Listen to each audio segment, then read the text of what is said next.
In the name of God, the most compassionate, the most merciful. Welcome to Islamophobia for Dummies. This series shows that you don't have to be a Muslim to see how ridiculous Islamophobia is. In recent news, there is increasing opposition to the building of the so-called Ground Zero Mosque in New York City. Here in New York today, a decision on that issue that set off a national debate. Former Alaska Governor Sarah Palin jumping in on the debate now over a new mosque. Critics have attacked plans to build a mosque at the site of the terror attacks that killed thousands of Americans, calling it hallowed ground and saying it is just too sensitive a location. They're going to build a mosque at Ground Zero? We haven't even rebuilt a building at Ground Zero. Now they're going to build a mosque on that hallowed ground? Or is it not exactly hallowed ground? This is 45 Park Place in Lower Manhattan. It used to be the Burlington Coat Factory.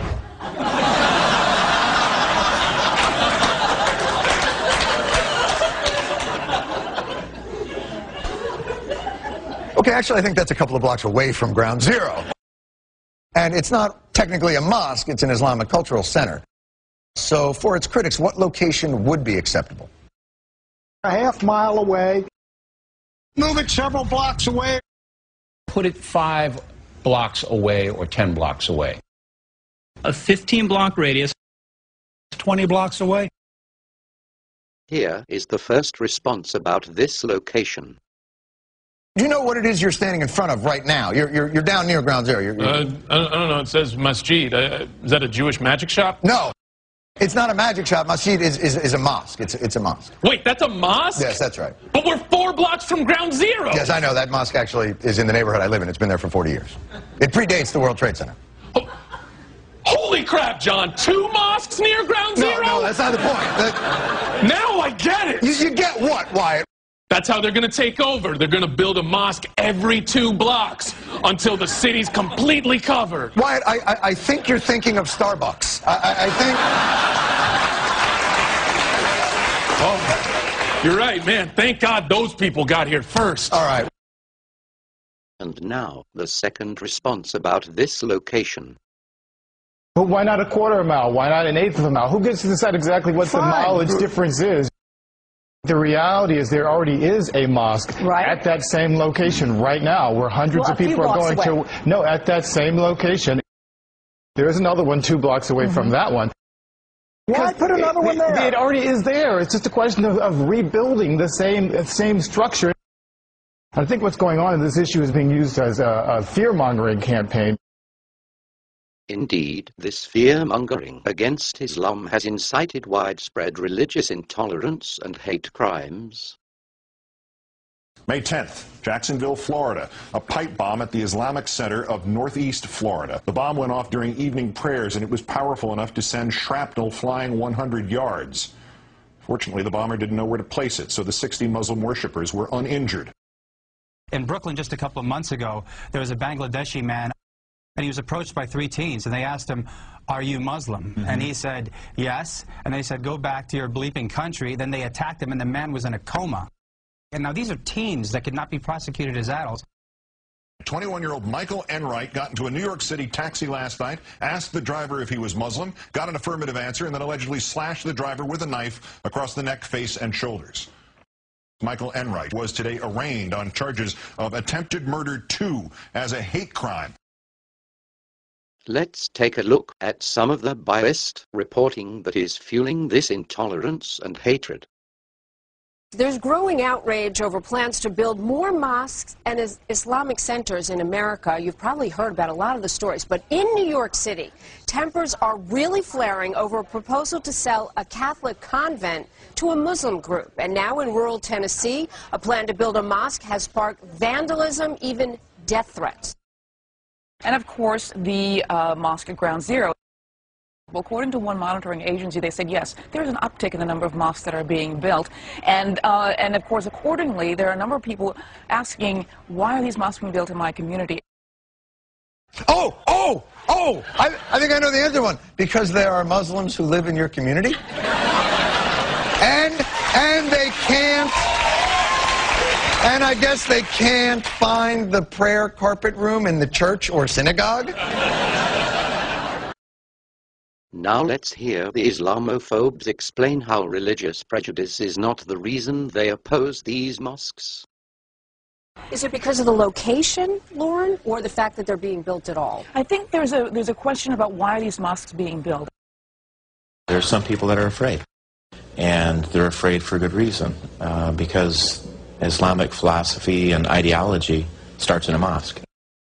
Mass is one of several major Islamist groups in the United States that claim to be moderate, and their mission is to spread Islam to be dominant in the United States.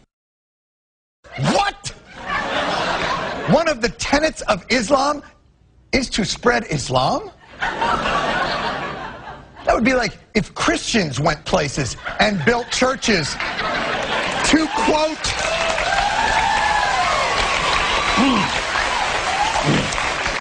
Go and make disciples of all nations.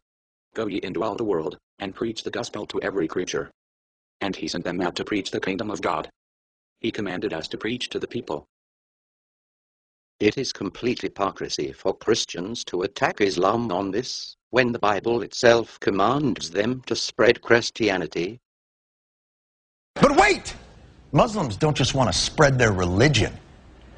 They want to make it the law of the land. This is in this book. This is the imam that is spearheading the effort to build the mosque. These are his words. He's the one that has argued that Sharia law can be used in the U.S. because they can have their own courts and religious leaders. Okay, let's stop here for a minute. So the issue is allowing Muslims in the U.S. to arbitrate civil matters internally. Islamic arbitration courts already operate in the UK, as have Jewish courts for centuries.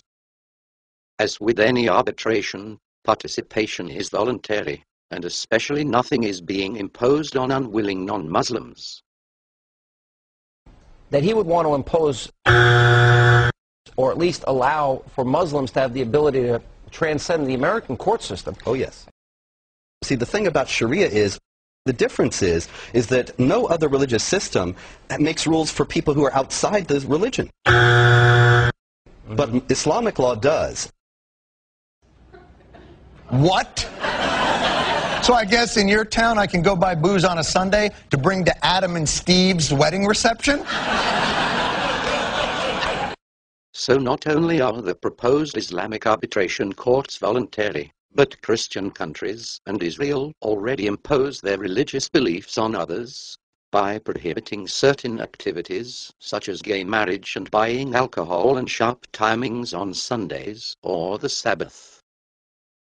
Still, if the new principle is that no one should have to live by the rules of someone else's religion, I know some people who are going to be very disappointed. Go back to what our founders and our founding documents meant. They're quite clear that we would create law based on the God of the Bible and the Ten Commandments. We believe in a constitution that's based on those Judeo-Christian ethics. Most of our laws actually have flowed from the Old Testament. Aren't all our laws really based on the Ten Commandments? I know this is God's constitution. So the hypocrites attacking Islamic arbitration courts love the fact that the U.S. Constitution is based on the Bible. Wait a minute! Now I know why you don't want mosques popping up all over the place. Competition? Damn free market! And now, for the final word about this question. We want to know what you think. Should Muslims be allowed to build their mosques in the neighborhoods of their choosing? And coming up next, should Puerto Ricans be allowed to lower your property values? Should the Irish be allowed to vote? I'm Diane Sawyer, ABC News. We'll be right back. Indeed, this whole issue is the same as prohibiting citizens of a specific ethnicity or religion from living in certain neighborhoods, or even from voting.